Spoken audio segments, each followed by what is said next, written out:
Sinuji ADM Naveen ബാബുവിൻ്റെ മരണവുമായി ബന്ധപ്പെട്ട് കുടുംബം ഹൈക്കോടതിയിൽ CBI അന്വേഷണം വേണമെന്നാവശ്യപ്പെട്ടുകൊണ്ട് ഹർജി കൊടുത്തിരിക്കുന്നു.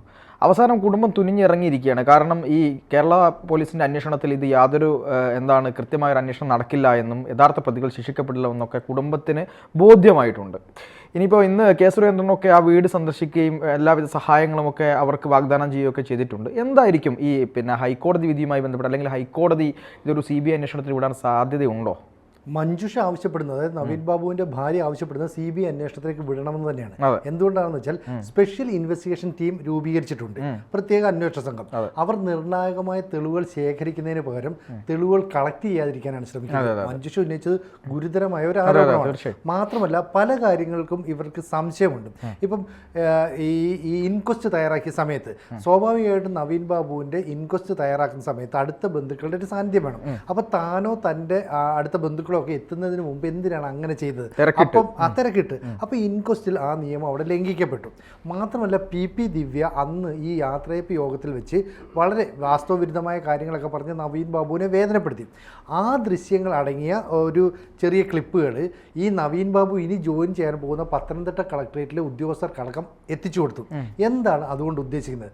മാത്രമല്ല പ്രശാന്ത് എന്ന് പറയുന്ന ഈ പരാതിക്കാരൻ, ഇയാൾ ഇട്ട ഒപ്പുകൾ തന്നെ വ്യാജമാണെന്നൊക്കെ തിരിച്ചറിഞ്ഞു. ഇയാളെക്കുറിച്ച് കൂടുതൽ കാര്യങ്ങളൊന്നും തിരക്കുന്നില്ല. ഇനി നവീൻ ബാബു മുനീശ്വരൻ കോവിലിൻ്റെ അടുത്താണല്ലോ വന്നിറങ്ങിയത്. അതിനുശേഷം അദ്ദേഹം ഓട്ടോയിൽ കയറിപ്പോയതോ അല്ലെങ്കിൽ നടന്നു പോയതോ ആവാം. റെയിൽവേ സ്റ്റേഷൻ പരിസരത്ത് നിന്നോ, അതായത് റെയിൽവേ ക്വാർട്ടേഴ്സിൻ്റെ ഒക്കെ പരിസരത്ത്, അല്ലെങ്കിൽ ഈ ഓഫീസിൽ ഇദ്ദേഹം താമസിക്കുന്ന ക്വാർട്ടേഴ്സിൻ്റെ പരിസരത്ത്, മുനീശ്വരൻ കോവിലിൻ്റെ സമീപത്ത് നിന്ന് ഇവിടെ നിന്നൊന്നും CCTV ദൃശ്യങ്ങൾ ഈ അന്വേഷണ ഉദ്യോഗസ്ഥർ ശേഖരിച്ചിട്ടില്ല. എന്ന് പറഞ്ഞാൽ അന്വേഷണ ഉദ്യോഗസ്ഥർ ഇതിൻ്റെ പിന്നിലെ കൃത്യം അല്ലെ കുറ്റകൃത്യങ്ങളുണ്ടോ എന്ന് കണ്ടുപിടിക്കുന്നതിനപ്പുറത്തേക്ക് CPM-ലെ നേതാക്കളുടെ താല്പര്യത്തിനനുസരിച്ച് പ്രവർത്തിക്കുകയാണ്. അതായത് PP ദിവ്യ എന്ന് പറയുന്ന മുൻ ജില്ലാ പഞ്ചായത്ത് പ്രസിഡന്റുമായിട്ട് ഈ ഇൻവെസ്റ്റിഗേഷൻ ടീമിലെ അംഗങ്ങൾക്കെല്ലാം നല്ല ബന്ധമുണ്ട്. അപ്പം മഞ്ജുഷയ്ക്ക് ഈ അന്വേഷണത്തിൽ യാതൊരു തൃപ്തിയുമില്ല. നിലവിൽ മുന്നോട്ട് പോയ അന്വേഷണവുമായി ബന്ധപ്പെട്ട് കാര്യങ്ങളൊന്നും നടന്നില്ല. ആകെ എന്ത് സംഭവിച്ചു? PP ദിവ്യയെ കുറച്ച് ദിവസം പിടിച്ച് ജയിലിലിട്ടു. അവർ ജാമ്യം കിട്ടി, അവർ പുറത്തിറങ്ങി. ഇതിനപ്പുറത്തേക്ക് ഒരു ഇഞ്ച് പോലും അന്വേഷണം നീങ്ങുന്നില്ല. അപ്പോൾ നേരത്തെ ഇവരെ സഹായിക്കാമെന്ന് ഉറപ്പ് നൽകിയ പത്തനംതിട്ടയിൽ CPM ജില്ലാ കമ്മിറ്റിയുണ്ട്. അവിടെ ജില്ലാ സെക്രട്ടറി ഉദയഭാൻ, അദ്ദേഹം പലതവണ ഈ വീട്ടിൽ കയറി ഇറങ്ങിയിരുന്നു. എന്നിട്ട് പറഞ്ഞു നിങ്ങൾക്കൊപ്പമാണ് ഞങ്ങൾ എന്ന് പറഞ്ഞു. ഈ MV ജയരാജൻ ആദ്യം മുതൽ പറയുന്നുണ്ട് ദിവ്യ മാത്രമാണോ കുറ്റക്കാരി എന്ന് നോക്കണം, അങ്ങനെയാണെങ്കിൽ ഞങ്ങൾ ആ നവീൻ ബാബുവിനൊപ്പം ഉണ്ട് എന്നൊക്കെ പറഞ്ഞെങ്കിലും പിന്നീട് നയം മാറ്റി. എന്നിട്ട് പറഞ്ഞു ഈ നവീൻ ബാബു കൈക്കൂലി വാങ്ങിയെന്നൊരു ആരോപണമുണ്ടോ, അതുമൊക്കെ പരിശോധിക്കണ്ടേ എന്ന് പറഞ്ഞാൽ CPM-ലെ കണ്ണൂർ ജില്ലാ കമ്മിറ്റി ഏതാണ്ട് PP ദിവ്യയെ സംരക്ഷിക്കാൻ വേണ്ടിയിട്ടാണ്. കാരണം PP ദിവ്യ എന്ന് പറയുന്നത് കണ്ണൂരിലെ നാളത്തെ ഉയർന്നു വരാൻ സാധ്യതയുള്ള ഒരു വനിതാ നേതാവാണ്. ഇപ്പം KK ശൈലജയും PK ശ്രീമതിയും സുകന്യയും ഒക്കെ കഴിഞ്ഞു കഴിഞ്ഞാൽ പിന്നീട് ഉയർന്നു വരേണ്ട ഒരു നേതാവായിരുന്നു ദിവ്യ. അപ്പോൾ ദിവ്യയെ സംരക്ഷിക്കുന്ന ആരൊക്കെയോ പാർട്ടിയുടെ ജില്ലാ കമ്മിറ്റിയിൽ, ജില്ലാ സെക്രട്ടേറിയറ്റിലൊക്കെ ഉണ്ട്. അപ്പോൾ അതുകൊണ്ട് തന്നെ ദിവ്യയാണ് ഇനി പ്രൊട്ടക്ട് ചെയ്യേണ്ടത്. ഈ നവീൻ ബാബു മരിച്ചുപോയി. നവീൻ ബാബുവിന്റെ ഭാര്യ 2 മക്കളും പത്തനംതിട്ടയിലുള്ളത്. അവർക്ക് നമുക്കെന്ത് കാര്യം? അപ്പോൾ ഈ രീതിയിൽ ഇവർ സംശയിച്ചാൽ തെറ്റു പറയാൻ പറ്റുമോ? മാത്രമല്ല ഈ നവീൻ ബാബുവിന്റെ മരണവുമായി ബന്ധപ്പെട്ട് കളക്ടർ പറഞ്ഞതിനകത്ത് ചില പൊരുത്തക്കേടുകളുണ്ട്. ആദ്യം പറയുന്നു എൻ്റെ അടുത്ത് വന്ന് അങ്ങനെ കാര്യങ്ങളൊന്നും സംസാരിക്കില്ല എന്ന് പറഞ്ഞു. പിന്നെ പറയുന്നു എൻ്റെ അടുത്ത് വന്ന് പറഞ്ഞ് തെറ്റ് പറ്റിപ്പോയി എന്ന് പറഞ്ഞു. ഒരാൾ തെറ്റ് പറ്റിപ്പോയി എന്ന് പറഞ്ഞാൽ അതിനെ സംബന്ധിച്ച് പിന്നെയും കുറേ കാര്യങ്ങൾ പറയില്ല. ഇപ്പം ഞാൻ വന്ന് പാർത്ഥൻ്റെ അടുത്ത് പാർത്ഥ എനിക്കൊരു തെറ്റ് പറ്റി എന്ന് പറഞ്ഞാൽ പാർത്ഥൻ സ്വാഭാവികമായിട്ടും അടുപ്പുണ്ടെങ്കിൽ ഇല്ലെങ്കിൽ എന്താ തെറ്റ് സംസാരിക്കും. ഞാനും കുറേ കാര്യങ്ങൾ പറയും. അതിൻ്റെ കാര്യമൊന്നും കളക്ടർ പുറത്തു വിടുന്നില്ല. അപ്പോൾ കളക്ടർ ആ പറയുന്നതിനകത്ത് ചില ദുരൂഹതകളുണ്ടെന്ന് ഈ മഞ്ജുഷ ആരോപിക്കുന്നു.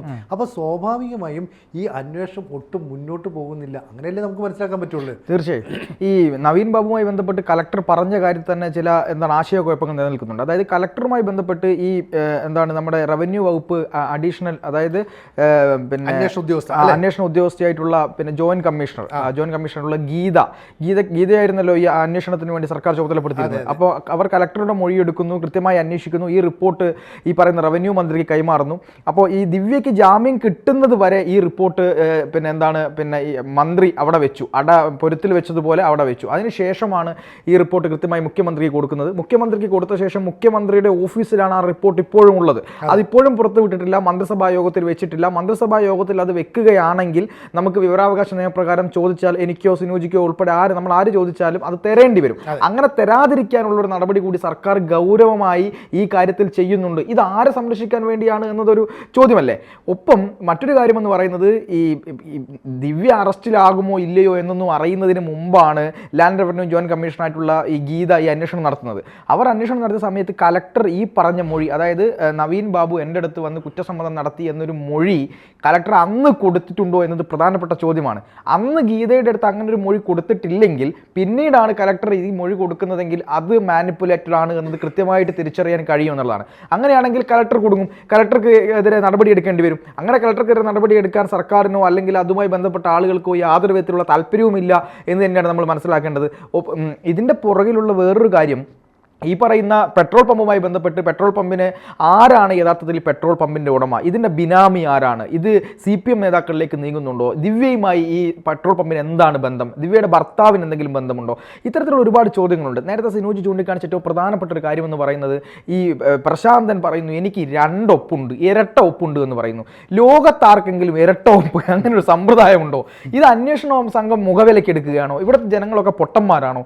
ഇതൊക്കെ എന്നിട്ട് മാധ്യമങ്ങൾ പറയുന്നു ഈ പ്രശാന്തനെ കൈക്കൂലി കൊടുത്തെങ്കിൽ അദ്ദേഹത്തെ അറസ്റ്റ് ചെയ്യണം. കൈക്കൂലി എവിടെ നിന്ന് കൊടുത്തു, എങ്ങനെ കൊടുത്തു? അങ്ങനെയാണെങ്കിൽ ഇദ്ദേഹത്തെ അറസ്റ്റ് ചെയ്ത് ജയിലടക്കണമല്ലോ. കൈക്കൂലി വാങ്ങുന്നതും കൊടുക്കുന്നതും തെറ്റാണ്. അപ്പോൾ ആ തരത്തിലുള്ള നടപടികളിലേക്കും ഇവർ പോകുന്നില്ല. മാത്രവുമല്ല, ഈ മുഖ്യമന്ത്രിക്ക് പരാതി കൊടുത്തതിൽ ഇദ്ദേഹത്തിൻ്റെ വ്യാജ ഒപ്പാണ് എന്നുള്ളതും ഇദ്ദേഹത്തിൻ്റെ യഥാർത്ഥ സൈൻ അല്ല എന്നുള്ളതും ബോധ്യപ്പെട്ട സ്ഥിതിക്ക് മുഖ്യമന്ത്രിക്ക് ആരാണ് പരാതി കൊടുത്തത് എന്ന് പോകുമ്പോൾ അഭ്യൂഹങ്ങൾ വരുന്നത് AKG സെൻറ്ററിലുള്ള, അതായത് തിരുവനന്തപുരം കേന്ദ്രീകരിച്ച് പ്രവർത്തിക്കുന്ന ഒരു CPM നേതാവാണ് ഈ പരാതി തയ്യാറാക്കിയത് എന്ന വിവരങ്ങൾ പുറത്തു വരുന്നുണ്ട്. ആ നേതാവിലേക്ക് അന്വേഷണം പോകുന്നില്ല. ആ നേതാവിനെ സംരക്ഷിക്കാനുള്ള ശ്രമമാണ് ഈ അന്വേഷണ ഉദ്യോഗസ്ഥന്മാരെല്ലാം കൂടെ ശ്രമിച്ചുകൊണ്ടിരിക്കുന്നത്. അതുപോലെ തന്നെ ഇതിൻ്റെ പുറകിൽ നടന്ന ഒരുപാട് കാര്യങ്ങൾ, അതായത് ഇദ്ദേഹം മരണപ്പെട്ട് കിടക്കുന്ന സമയത്ത് അദ്ദേഹത്തിൻ്റെ ഡ്രൈവർ അവിടേക്ക് പോകുന്നുണ്ട്. ആ ഡ്രൈവർ എന്നിട്ട് വാതിൽ തുറന്നിട്ടിരിക്കുന്നു എന്നതുകൊണ്ട് ഞാൻ അകത്ത് കയറിയില്ല, അതുകൊണ്ട് ഞാൻ പുറമേയുള്ള ആളുകളെ വിളിച്ചാണ് കയറിയത് എന്ന് പറയുന്നു. ഇത്തരത്തിൽ മുനീശ്വരം കോവിലിൻ്റെ അടുത്ത് അദ്ദേഹത്തെ ഇറക്കി വിട്ട സമയത്ത് അവിടെ നിന്ന് അദ്ദേഹം എങ്ങോട്ടേക്ക് പോയി, അദ്ദേഹത്തിൻ്റെ കോൾ ലിസ്റ്റ്, അവിടെ നിന്ന് അതുവരെയുള്ള എല്ലാ ഈ CCTV ദൃശ്യങ്ങളും പോലീസിന് ലഭിച്ചിട്ടുണ്ട്. പക്ഷേ അതിനുശേഷമുള്ള CCTV ദൃശ്യങ്ങളൊന്നും പോലീസിന് കിട്ടിയിട്ടില്ല. ഇദ്ദേഹം ഒരു ഓട്ടോ വിളിച്ചാണ് വീട്ടിലേക്ക് പോയെങ്കിൽ ആ ഓട്ടോക്കാരുടെ മൊഴി എടുക്കണ്ടേ സ്വാഭാവികമായിട്ടും. അത്തരത്തിലൊരു മൊഴി ഇവർ രേഖപ്പെടുത്തിയിട്ടില്ല. ഇതാരെയാണ് ഇവർ സംരക്ഷിക്കാൻ ശ്രമിക്കുന്നത്? എന്താണ് ഇതിൻ്റെ പുറകിലെ കാരണം? യഥാർത്ഥത്തിൽ ഇത് ആത്മഹത്യ തന്നെയാണോ, ഇനി അതല്ല അദ്ദേഹത്തിന് എന്തെങ്കിലും തരത്തിൽ കൊലപ്പെടുത്തിയതാണോ എന്ന ചിന്ത അല്ലെങ്കിൽ സംശയം വളരെ നമുക്കെല്ലാം ബലപ്പെടുന്നത് ഇത്തരം ചില സാഹചര്യങ്ങൾ മുന്നിൽ കണ്ടുകൊണ്ടാണ് എന്ന് തോന്നുന്നു. അങ്ങനെ തന്നെ പറയാം. കാരണം ഈ മഞ്ജുഷ പറഞ്ഞൊരു കാര്യം ഇതാണ്, എൻ്റെ ഭർത്താവിനെ ആരെങ്കിലും കൊന്നതിന് ശേഷം കൊണ്ട് കെട്ടിത്തൂക്കിയതാണ്. വളരെ ഒരു ഗുരുതരമായ ഒരു ആരോപണമല്ലേ? അങ്ങനെ സംഭവിച്ചൂടെ? കാരണം ഇവിടെ നമുക്ക് സംശയം എന്താ, ഈ നവീൻ ബാബുവിൻ്റെ ഡ്രൈവറായ വ്യക്തി ഇയാളെ കാണാനില്ല, അല്ലെ കിട്ടുന്നില്ല എന്ന് പറയുമ്പോൾ ആ വീട്ടിന് മുന്നിൽ ചെല്ലുന്നു. എന്നിട്ട് അകത്തേക്ക് കയറുന്നില്ല. എന്തുകൊണ്ട് അകത്തേക്ക് കയറാത്തെ? തുറന്നു കിടക്കുന്ന മുറിയിലേക്ക് കയറാൻ ഇയാൾ മടിക്കുന്നു. അങ്ങനെ മറ്റൊരാളോട് വരട്ടെ, അല്ലെങ്കിൽ ഗൺമാൻ വരട്ടെ എന്നൊക്കെ പറഞ്ഞ് നിൽക്കുന്നു. ഇയാൾ ജോലിസനാണോ എന്നൊരു സംശയമുണ്ട്. അതെ, അങ്ങനെയാണെങ്കിൽ ഇയാളെ അല്ലേ ചോദ്യം ചെയ്യേണ്ടത്? എന്തുകൊണ്ട് ഡ്രൈവറെ ചോദ്യം ചെയ്തു? അയാളുടെ നിലപാടിൽ ദുരൂഹതയുണ്ട്. ഒരു സാധനം പറയണ്ടേ, ഇനി ഈ നവീൻ ബാബു യാത്രയപ്പ് യോഗത്തിന് ശേഷം ആരെയൊക്കെ സന്ദർശിച്ചു? നവീൻ ബാബുവിനെ പിന്നെയും കുറച്ചുപേര് വിസിറ്റ് ചെയ്താണല്ലോ. ആരൊക്കെ സന്ദർശിച്ചു, ആരുമായിട്ടൊക്കെ സംസാരിച്ചു? ഇതിന്റെ CCTV ദൃശ്യങ്ങൾ ഇപ്പോഴും ഈ പ്രത്യേക അന്വേഷണ സംഘം ശേഖരിച്ചിട്ടില്ല. മാത്രമല്ല, ആരോപണ വിധേയൻ കളക്ടറാണ് അരുൺ കെ വിജയൻ. അരുൺ കെ വിജയനും PP ദിവ്യയും തമ്മിൽ എന്തെങ്കിലും തരത്തിലുള്ള ബന്ധമുണ്ട്? ഇവർ തമ്മിൽ നേരത്തെ ഇത്തരം കമ്മ്യൂണിക്കേഷൻ നടന്നിട്ടുണ്ടോ? 2 കാര്യങ്ങളുണ്ട്. PP ദിവ്യ പറഞ്ഞു ഞാനൊരു വഴിപോക്കിയാണ്, ഇതിലെ കൂടെ പോയപ്പോൾ ഇത് അറിഞ്ഞു കയറി തരണം. അരുൺ കെ വിജയൻ പറയുന്നു രാവിലെ ഒരു ചടങ്ങിന് വന്നപ്പോൾ ഞാൻ പറഞ്ഞിരുന്നു ഇങ്ങനെ ഒരു സംഭവം നടക്കുന്നുണ്ടെന്ന്. അപ്പോൾ ഇതിനകത്ത് ദുരൂഹതയുണ്ട് അല്ലേ? അപ്പോൾ അരുൺ കെ വിജയൻ എന്ന് പറയുന്ന ജില്ലാ കളക്ടർ നേരത്തെ പാർത്ഥം പറഞ്ഞ പോലെ ആദ്യം ഈ ലാൻഡ് റവന്യൂ കമ്മീഷണർക്ക് നൽകിയ മൊഴിയല്ല പിന്നീട് നൽകിയത് അല്ലേ? ആദ്യം പോലീസിന് ഒരു മൊഴി നൽകുന്നു, പിന്നെ ലാൻഡ് റവന്യൂ കമ്മീഷണർക്ക് ഒരു മൊഴി നൽകുന്നു, പിന്നീട് മുദ്ര വെച്ച കവറിൽ നൽകുന്നു. എന്തിനാണ് ഇങ്ങനെയൊക്കെ? ഇത് ഒരുപാട് നാടകീയത നിറഞ്ഞതല്ലേ? അപ്പോൾ നാടകീയത നിറഞ്ഞ ഈ സംഭവങ്ങൾക്കെല്ലാം പിന്നിൽ ചുക്കാൻ പിടിക്കുന്നത് മറ്റു ചില ആളുകളാണ്. നമുക്കൊരു സംശയം ഉണ്ടാകുന്നത് ആരാണ് ഇതിന്റെ ബിനാമികൾ അല്ലെ? ഈ പെട്രോൾ പമ്പിന് പിന്നിൽ പ്രവർത്തിക്കുന്ന ബിനാമികൾ ഉണ്ടാവുമല്ലോ.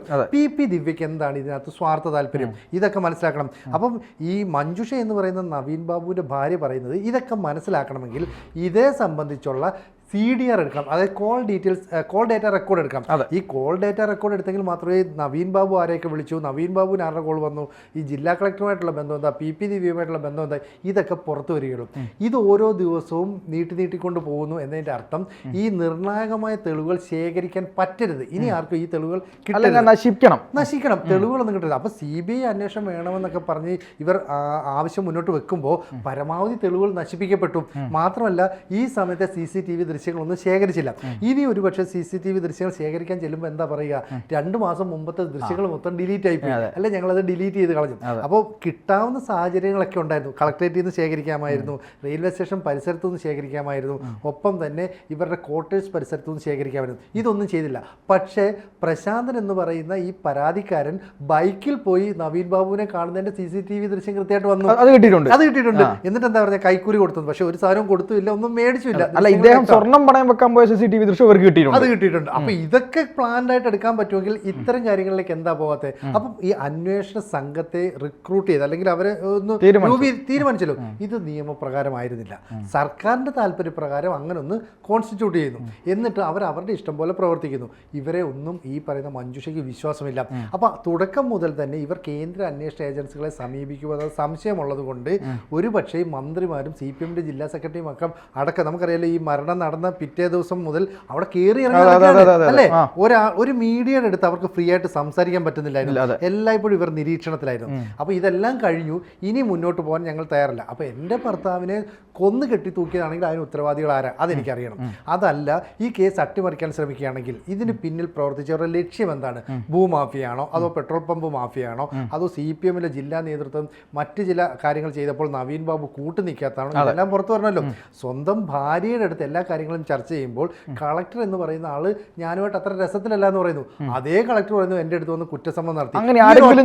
അങ്ങനെ ചെയ്യും. ഈ ഒറ്റ മൊഴി പോരെ കളക്ടറെ നമുക്ക് സംശയത്തിന്റെ ഒരു സാധാരണക്കാരനുണ്ടാകാവുന്ന സംശയങ്ങൾ, സാധാരണക്കാരന് ദുരൂഹമായി തോന്നിയേക്കാവുന്ന പല കാര്യങ്ങൾ, ഇതൊന്നും അന്വേഷണ സംഘത്തിന് തോന്നുന്നില്ല. അപ്പോൾ ഹൈക്കോടതി ഇവർ സമീപിക്കുകയാണ്, എനിക്ക് ഇതിൽ ഒരു നീതി കിട്ടണമെങ്കിൽ നിങ്ങളുടെ ഒരു സഹായം വേണം, അല്ലെങ്കിൽ CBI പോലെയുള്ള അന്വേഷണ സംഘം ഇതിലേക്ക് വരണം. നിലവിലെ പ്രത്യേക അന്വേഷണ സംഘം 1 ഇഞ്ച് പോലും ഈ കേസിന്റെ പോസിറ്റീവായ വശത്തേക്ക് കടന്നിട്ടില്ല എന്ന് ഭാര്യ പറയുകയാണ്. അപ്പം ഹൈക്കോടതി അങ്ങനെ എന്തെങ്കിലും നൽകുമോ എന്ന് നമുക്ക് പ്രതീക്ഷിക്കാം, അല്ലെ? അല്ലാതെ നമ്മൾ എന്താ പറയാൻ പറ്റും? തീർച്ചയായും സിനോജ് പറഞ്ഞതാണ്. നമ്മൾ സാധാരണക്കാരായിട്ടുള്ള ആളുകൾക്ക്, അതായത് അന്വേഷണാത്മക പത്രപ്രവർത്തനം നടത്താത്ത, അന്വേഷണ പോലീസുകാരല്ലാത്ത, അന്വേഷണം നടത്തി പരിചയം ഒന്നുമില്ലാത്ത ആളുകൾക്ക് തോന്നുന്ന സാമാന്യമായ സംശയങ്ങളുണ്ട്. അത്തരം സംശയങ്ങൾ പോലും ഈ അന്വേഷണ സംഘം മുഖവിലേക്ക് എടുക്കുന്നില്ല എന്ന് പറയുമ്പോഴാണ് നമുക്ക് കൂടുതൽ സംശയങ്ങൾ വരുന്നതും. എന്തായാലും ഹൈക്കോടതിയുടെ ഭാഗത്തു നിന്ന് ഇതിൽ കൃത്യമായൊരു പരിഹാരം അല്ലെങ്കിൽ നടപടി ഉണ്ടാവും, അല്ലെങ്കിൽ CBI അന്വേഷണം തന്നെ വരുമെന്ന് നമുക്ക് പ്രതീക്ഷിക്കാം. അതെ.